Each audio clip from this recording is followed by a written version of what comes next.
mis on nagu sinu nagu selline, võtame ühe sellise kuld soovituse, mida saaks praegu nüüd ja kohe öelda kuulajale, vaatajale, kes tunneb, et ta on oma elus kohas, kus ta ei taha tegelikult olla, ta pole võib-olla lõpuni rahul. Vahet pole, mis need probleemid on see raha, suhe, tervis, töö või mis iganes muud. Tal on mingi asi kuklas, mis ta sügeleb, pind on tagumikus, võib-olla mingi vastutus, võib-olla mingi stress surve peal. Mida ta saaks täna nüüd ja kohe teha, et näha siis mingisugustki võimalikult suuremat sorti muutust nii teadvuses, teadlikkuses kui ka siis see, mis meil siin peegeldub? On sul mingi siuke esimesena tuleb kohe, et lõpetagu see muretsemine. Mida rohkem sa muretsed, seda rohkem muretse juurde ei lood. See fookus on sellel. See on nagu nii ilmselge, täpselt. Sul on fookus sellel puudusel või sellel muretsemisel või sellel probleemil. Ja sa ütlesid, et kas ühes või eluvaldkonnas. Reeglina on tegelikult niimoodi, et kui sul läheb nii-öelda sitasti, siis sul läheb igas eluvaldkonnas sitasti. Et nad on kõik omavahel mõjutatud, sest sinu enda olek on see, et sul ei ole seda. Ja sul on mingi probleem ja mure. Ja rohkem sa probleemile keskendud ja lahendust otsid, seda rohkem sa probleemi juurde lood. Mitte kunagi sa ei leia. Tule sealt ära. Kõige lihtsam asi tegele millegiga, mida sa armastad. Mis su kirg on? Ma ei tea, mine jalutama. Loe raamatud, võta soe vann, joo tass teed, mine uisuta, mine kelguta, mida iganes. Tantsi, laula, hüppa. See võtab 0 euri küsib. Sul on igasugused võimalused kogu aeg olemas. Kõik ütlevad, aga ma ei saa endaga tegeleda, mul ei ole raha, ma ei tea, sinna koolitusele minna või raamatut lugeda. Sa ei pea seda tegema ega ostma. Sul ei tegelikult mitte midagi vaja. Tee midagi, mida sa armastad, mis sind täidab. Mine välja, kallista puud, mida iganes. Tee seda lumeinglit praegu, ime lihtne. Ja sul tuppa saad täiesti teine inimene. Pane see asi käest ära, mida sa vaatad. See ei aita. Ja siis järsku, ma ei tea, sõber helistab, ütleb, et kuule, praegu juhtus see, see lahendab su probleemi ära. See on nagu kõige lihtsam, lase sellest lahti lihtsalt. Sa oma kogemusest enne rääkisid ka seda muutust, mis toimus 6 aastat tagasi ja siis 2 aastat tagasi ja mul on pandud see eraldi kirja küsimus veel märksõnana või nimetajana katalüsaator. Mis asi see on sinu nagu sellise arusaamise järgi ja kuidas seda katalüsaatorit enda elus leida, mis siis aitaks seda muutust esile tuua, sest et saate alguses umbes 30 minutit tagasi me rääkisime sellest, kuidas automaatpiloodil elades sa oled automaatpiloodil, aga selleks, et sealt välja saada, on vaja seda katalüsaatorit nii-öelda, või seda nuppu või starti või restarti või triggerit või käivitajat, et räägime korra sellest ka. Ütlesidki vastus ära, see katalüsaator ongi see triggerdaja või käivitaja.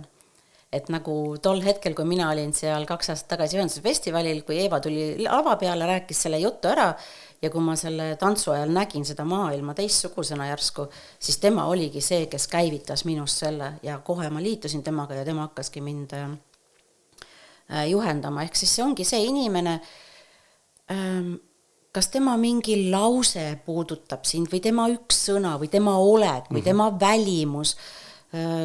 Me võime ka isegi näiteks tunda nagu füüsiliselt, et ma ei tea, ma olen armunud sellesse inimese, sest ta nii jõudsalt ta kuidagi tõmbab sind, ükskõik millega, kuidagi moodi.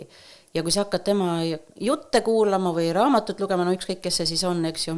Minul oli 6 aastat tagasi umbes 30 inimest, kes mind puudutasid, kelle ma panin siia raamatusse ja täna mul ainult Eeva Lepik, sest sorry, lihtsalt teised on kuidagi üldse ei kõneta ja see on täiesti okei ja see muutubki.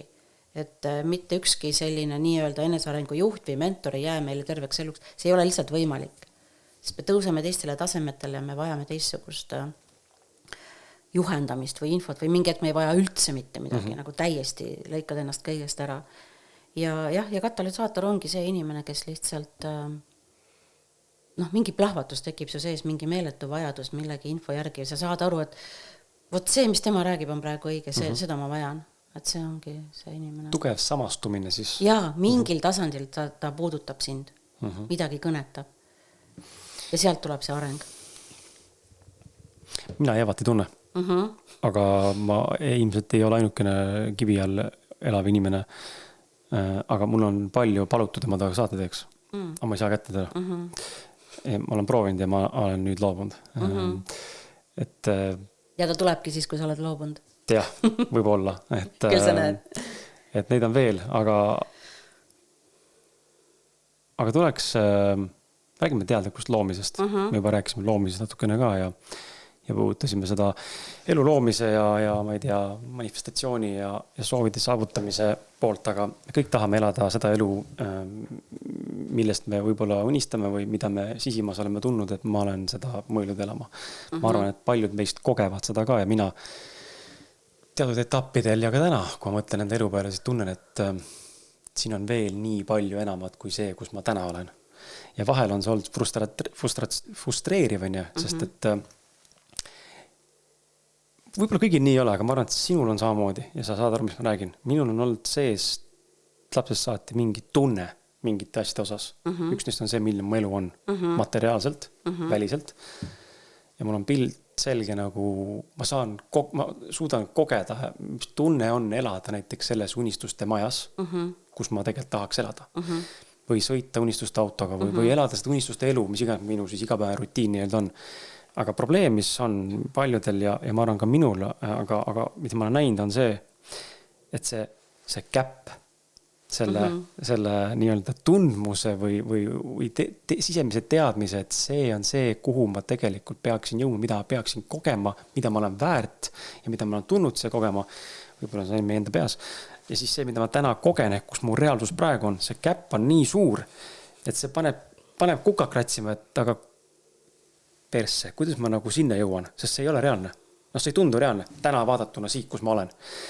Kuidas siis käib see kergusega loomine ja kui palju on üldse vaja nagu teadlikult enda elu selles mõttes pidevalt kujundada või visualiseerida või planeerida või soovida või tuleks lasta endale õppida usaldama, et see mäng, mida sa mängid kõrgema minana, see karakter Kris ja karakter Jane ja karakter, kes iganes kuuleb seal, et see karakter lõpuks, see mäng on programmeeritud selleks, et ma võidaksin.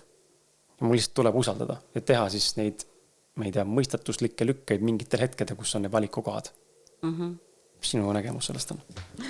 See on nii lahe, kuidas sa nagu kõik, mis sa küsid, järgmises lauses ütled ise omale vastuse ära, sa lihtsalt ei pane tähele, sest sa võristad sellest nii kiiresti üle, see on nii lahe.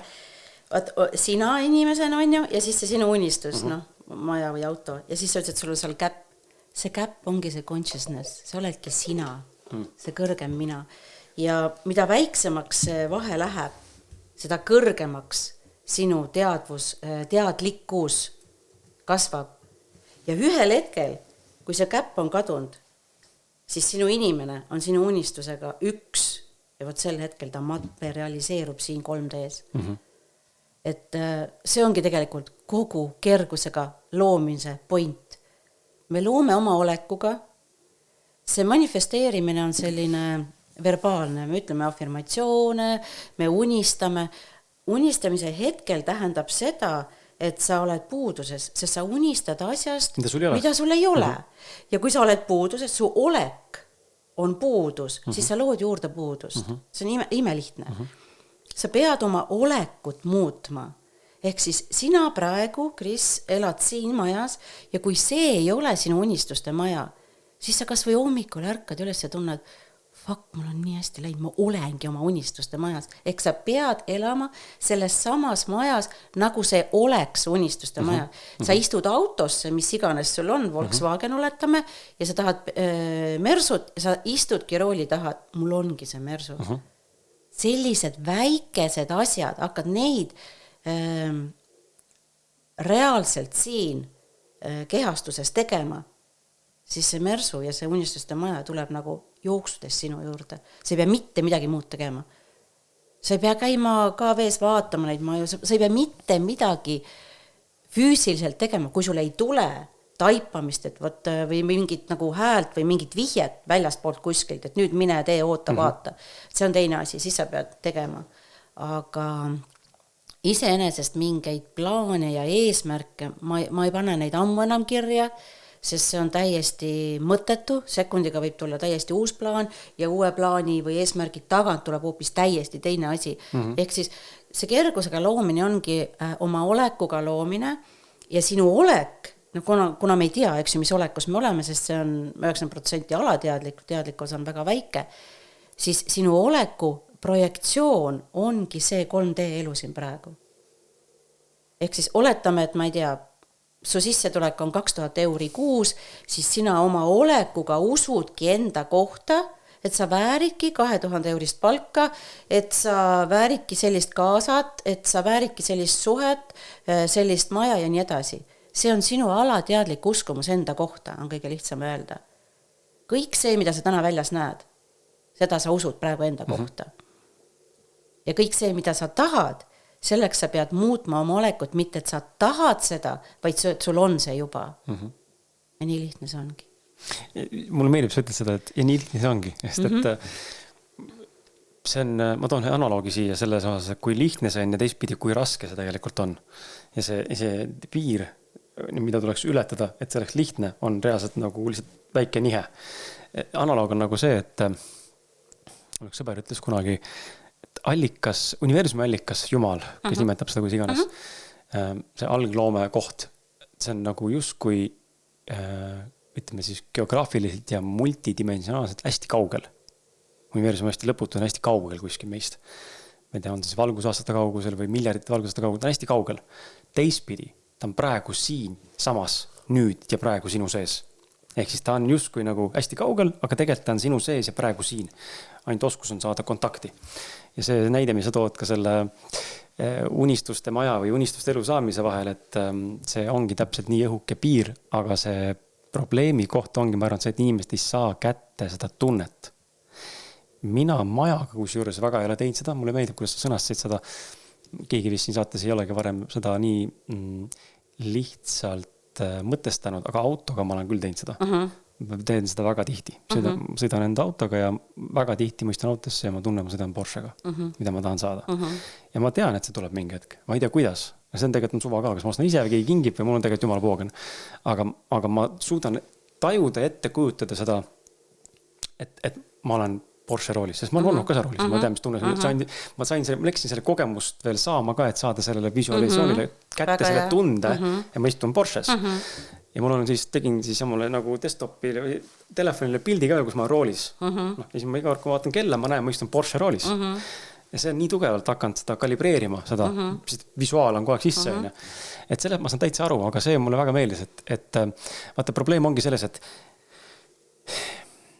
et elada oma või kehastada oma unistuste karakterit ja elu ja versiooni tänases kohas, kus mul seda veel ei ole, on üks kõige suuremaid väljakutseid, mulle tundub. Sest see ei ole ainult visualiseerimine, vaid see on tundmine. Ja seal on see uskumus ja kõik see asjad taga. Et see on kihvt koht, kui sellest läbi ammustad. Aga ka minus, ma pean ütlema, ikkagi on see ebausk sees mingit asjadega. Et kurat, see ei saa olla lihtne, et see ei ole võimalik, et lihtne on. Et kuidas, mõistus tuleb vahele. Ei, kuidas see ikkagi tuleb ja see ei tule niimoodi ja maailm ei tööta nii ja ikkagi siin on reeglid ja siin on ikkagi raha ja pangalaenud. Ja see on nii huvitav, kuidas me ennast ise kohe hakkame nagu nullima. Nii kui tuleb mingi impulss, me kohe nagu robu mingeid vabandusi ja oletusi. Kuidas süvendada seda usaldust? Kuidas süvendada usaldust ja kui palju, toome selle minu auto näite, ma läksin kogesin Porschega sõitu, et kui palju võiks või peaks siis tegelikult nügama või nügima seda maailmaga füüsilises kontekstis, et kui mul on mingi tunne, et ma siis lähen ja külastan seda maja, ma lähen ja võtan selle maja tuuri, ma lähen ja võtan selle pakkumise, võib-olla meelega niimoodi kunstlikult, et ma tegelikult ei plaanigi vastata või mul tegelikult ei ole raha, ma siis tahan näha, mis maksab, tunne see on mõne protsessi sisse. Ja kui palju võiks tegema neid samme tegelikult füüsilise maailmas? Ja need inimesed, kellele on see visuaal oluline, need peaksid seda tegema kogu aeg. Kui sul on näiteks peas raske ette kujutada, milline see Porsche salong on seest või mis iganes, siis come on, mine sinna salongi esindusse, tee see proovisõit ja sul on see visuaal silme ees. Kellel ei ole raskusi, sellel ei ole seda vajadust.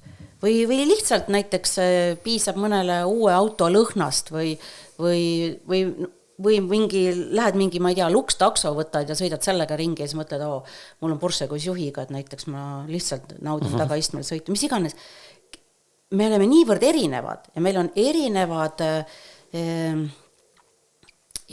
asjad, mis meid kõnetavad, näiteks ka sinul on see visuaal, mõnel on see tundmine, mõni tahab materjali, mõni tahab lõhna tajuda, mõni tahab selle energiat tunda, et kui sina oled selline inimene, kellele visuaalid töötavad ja sa ei suuda peas ette kujutada seda unistuste maja, come on, käi muidugi. Mine sinna rikkasse majja ja proovi, et tee nagu, ma ei tea, oleksid huviline ja sa näed seda. Kui see sinu puhul töötab, aitab, come on, loomulikult. Aga ja kõik muu peab ka taha tulema ikkagi, kui sa isegi istud seal Porsches sees ja lähed koju ja tee peal mõtled, et kurat on ikka liiga kallis minu jaoks, siis sa paned kohe ta lukku. Et sa pead ikkagi oma nagu meelega ka natukene tööd tegema ja sa ei tohi samastuda selle inimesega, et iga hommik, kui sa ärkad, näiteks kui sa lähed eelmine õhtu läksid magama, sul oli kontol, ma ei tea, ainult 1000 euri, sa lähed õhtul teadmisega magama, et hommiku ma ärkan on jälle 1000, sest sa tead, et ei ole võimalik, et sinna ööga juurde tuleb. Aga kui sa selle lahti lased, ja ma läksin täna magama, mul oli Volvo uksees, homme on Porsche uksees. Sa aru, sa võid kõik asjad, kõik uskumised võid lahti lasta, mitte midagi ei ole lukku pandud.